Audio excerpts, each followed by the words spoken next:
my today I start my online translation in English about aromatherapy from ancient wisdom to modern science.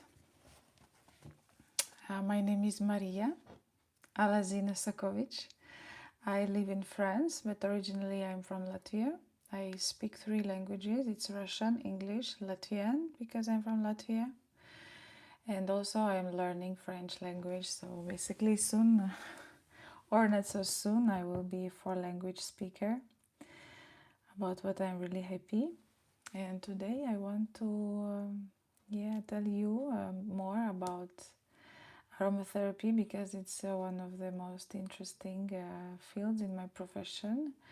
I am an aesthetic beauty specialist. I am aromatherapist, aromapsychologist. I also provide online sessions about aromatherapy, about targets of life, and get resource about what you want to achieve in your life. About that you can introduce with information in my profile, and also introduce more with all other social networks I do.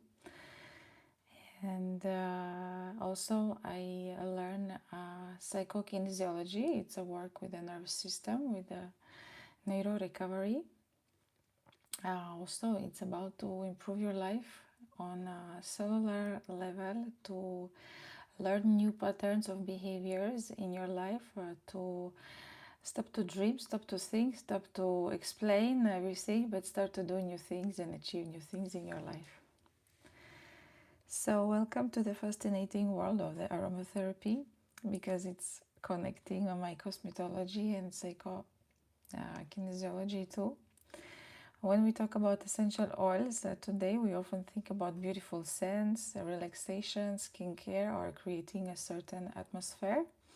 But the history of aromatic plants goes back thousands of years. A very ancient tradition.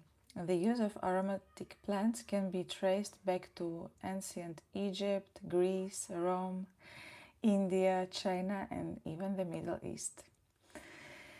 People used aromatic plants, resins, spices, infused oils, and fragrant waters for rituals, cosmetics, body care, and traditional medicine. I want to show you one of my also favorite oils, waters, aromatic waters. It's Frankincense hydrosol mist. I love it really much. You just do it like this to refresh yourself, to feel better. You can put it on your hair, on your body. It gives you light, you see light cloud on your skin. And there is the effect of essential oils. There is effect on your mood, on your nerve system, on your skin, on your appearance and the feelings. So in ancient Egypt, substances such as frankincense, myrrh, cedar, cinnamon, and aromatic herbs were highly valued. Aromatic preparations were used in religious ceremonies, cosmetics, and the preparation of bodies for rituals. The Egyptians were also highly skilled in working with plant materials and aromatic substances. The Greeks continued this tradition. Hippocrates, traditionally regarded as one of the fathers of the medicine, were extensively about medical plants and recommended aromatic baths and massage with aromatic oils. The Romans later developed a sophisticated perfume industry. Aromatic substances were used on the body, on the clothing, furniture, and even in the public spaces. So for ancient civilizations, fragrance was not simply about smelling good. Aromas were connected with health, beauty, spirituality, social status, and emotional well-being. The Arabic world and the birth of distillation. One of the most important stages in the history of aromatherapy came through the Arab world. During the medieval period, Arab physicians and scholars developed sophisticated methods of working with aromatic plants. Avicenna, the famous Persian physician and scholar, is traditionally credited with significant advances in the distillation of essential oil and rose water. The development of distillation was extremely important because it allowed aromatic compounds to be extracted from the plants in a much more concentrated and reproducible way. Rose became especially precious. I can show you. I found it just here. Yes, it should be somewhere here. I have the same rose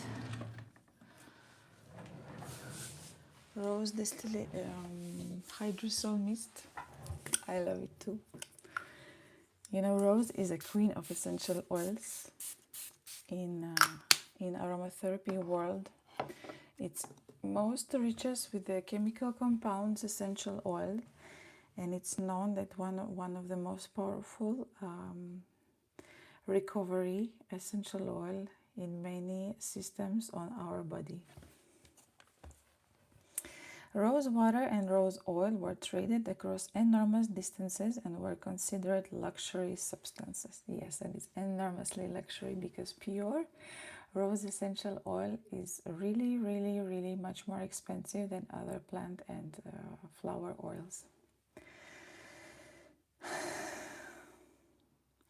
Aromatic plants traveled across the world. Aromatic materials were among the world's valuable products of ancient and medieval trade. Frankincense, myrrh, cinnamon, sandalwood, cloves, pepper, cardamom, and many other aromatic plants traveled between Asia, Africa, and Middle East and Europe. Different cultures developed their own traditions. In India, aromatic plants became deeply integrated into Ayurveda, a traditional system that combines plant medicine, massage, lifestyle, and sensory practices. In China, aromatic plants were used alongside traditional medical practices and rituals. In Europe, aromatic herbs were used in homes, baths, and traditional preparations. During epidemics, people also used strongly aromatic plants and resins because many of these substances were antimicrobial properties. However, it is important to make a distinction. Traditional use is not the same thing as a modern clinical evidence. Many historical practices were based on observation and experience rather than modern scientific testing. So now we are crossing a little, little by little from tradition to the chemistry. Because my first professional education is technologist of the chemistry. Only after that I went to cosmetology, by the way. From tradition to the chemistry. The 18th and 19th centuries brought a completely different approach. Scientists began to investigate what essential oils actually contain. They discovered individual chemical constituents such as alcohols, aldehydes, esters, ketones, phenols, and terpenes. And this changed everything. We began to understand that essential oil is not simply the smell of the plant. It's a complex chemical mixture, and its chemical composition determines much of its aroma, stability, biological activity, and a safety profile. For example, monoterpenes are abundant in many citrus and conifer oils. 6-terpenes are generally larger and often more stable molecules. Alcohols such as linalool and geraniol are found in many floral and aromatic oils. Aldehydes are characteristics of such oils as cinnamon and lemongrass. Esters are often associated with relaxing and balancing aromatic profile. Ketone and phenol can have powerful biological activity, but some compounds in these groups also require particular caution because they can be toxic at excessive doses. This is why professional aromatherapy cannot simply be put a few drops of this oil on your skin. The chemistry matters, the plant matters, the extraction method matters, the concentration matters, and the most importantly, the person matters. Because every scent, is individual taste for everyone. How essential oils interact with the body. Essential oils are highly concentrated aromatic substances. They can be used through inhalation and in appropriately formulated products through topical application. When we inhale an aroma, volatile molecules interact with the olfactory system and can influence brain regions involved in emotion, memory, and autonomic responses. This is one reason why a particular smell can immediately transport us to a memory, a person, or a very specific emotional state. The skin is another possible route of exposure, but essential oils are not automatically natural and free for harmless. Natural substances can be extremely biologically active, and concentration makes a huge difference. That's why when we start to use essential oils, most important is to start really carefully with not high dosages to understand what we are doing with essential oils, how we do it when we do it, and what is the reason we are doing that. The most important part, safety. This is where professional aromatherapy becomes very different from simply loving essential oils. Essential oils are concentrated substances. Some can irritate the skin, some can cause sensitization of allergic reactions, some citrus oils can increase photosensitivity. Certain oils may be unsuitable during pregnancy, childhood, or for particular health conditions. Some oils contain constituents that can be neurotoxic, hepatotoxic, or otherwise harmful at inappropriate doses. And oxidation is also important. An old or poorly stored essential oil may develop oxidation products that increase the risk of skin sensitization. That is why essential oils should be stored carefully, away from excessive heat of light, with a minimal exposure to air and the properly closed containers. Professional aromatherapy is not about using more oil. It's about using the right oil in the right concentration of the right person for the right purpose. And it's really important to remember. It's really nice when you have someone for who you can always contact, with who you can consult and find the best way how it works for you. And now slowly we are moving for the modern revival of aromatherapy. The modern history of aromatherapy is often associated with the French chemist and perfumer René Maurice Guettefosse. The famous story describes an ancient in his laboratory and his subsequent interest in lavender oil. Whether every detail of the popular version of the story is historically accurate or not, Guettefosse became an important figure in the development of modern aromatherapy terminology and literature. Later, French physician Jean Volney continued to develop therapeutical approaches involving essential oils.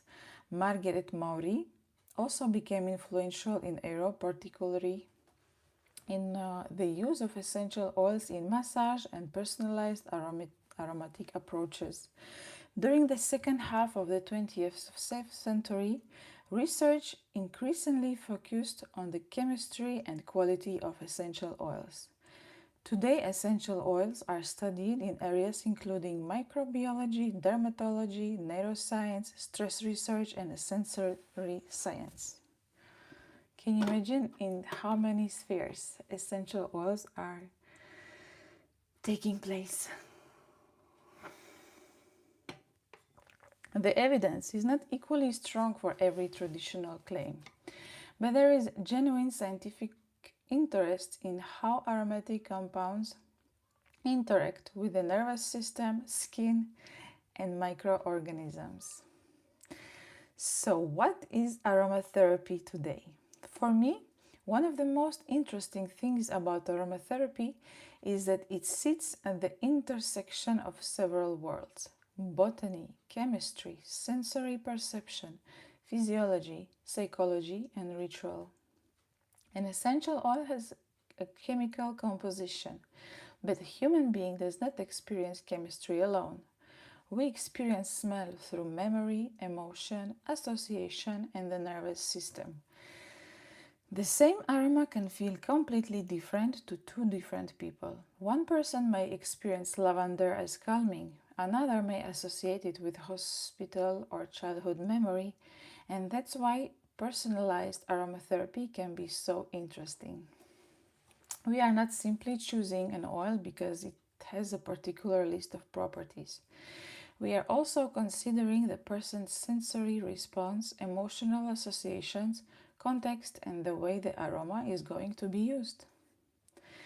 The real power of aromatherapy. Perhaps the most beautiful lesson from thousands of years of aromatic traditions is this: human beings have always understood that our environment affects the way we feel. Plants have accompanied us through rituals, medicine, beauty, celebrations, grief, sleep, work, and moments of transition.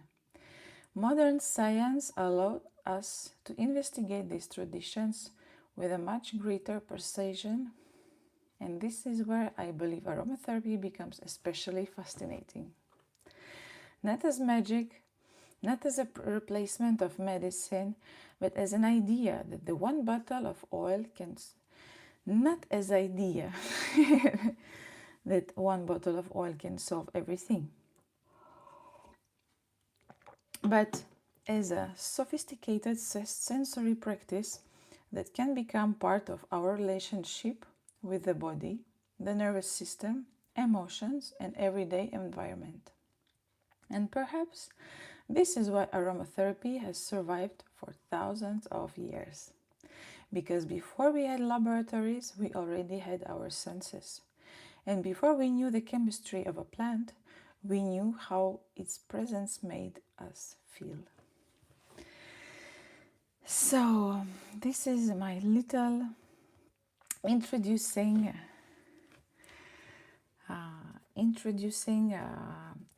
essence about essential oils, about what kind of impact they have been made through this thousand years of existing of our population, how maybe in some field it helped really to grow other fields in our system, in our lives.